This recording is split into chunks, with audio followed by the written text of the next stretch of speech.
যোৱাকালি অকস্মাত এটা ভিডিঅ' দেখা পালোঁ, মাথাটো বেয়া হৈ গৈছে। কৈছে যে ভূমিকম্প আহিব অতি সোনকালে, ঠিক আছে, ছেপ্টেম্বৰৰ ফাৰ্ষ্ট উইকত নাইবা আগষ্টৰ লাষ্টলৈকে।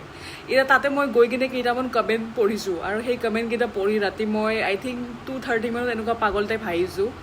দুজন মানে কৈছে ভূমিকম্প আহি কিনে আমি মৰোঁ নমৰোঁ, কিন্তু এইবিলাক কথা শুনি কিনে আমি ডেফিনেটলি হাৰ্ট এটাক আহি কিনে মৰিম।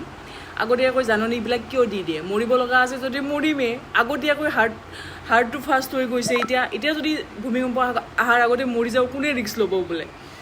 তাৰপিছত আৰু বহুত কিবা কিবি কমেণ্ট আহিছে। মানে মই সঁচা কথা ক'ব গ'লে এইটো ফানি নহয় হা, মানে কি হৈ যায় যোনবিলাক হাৰ্ট পেচেণ্ট বা যোনবিলাক অলপমান অসুস্থ মানুহ এইবিলাক মানুহে এনেকুৱা নিউজ পালে কিন্তু বহুত ডিষ্টাৰ্ব হৈ যায়।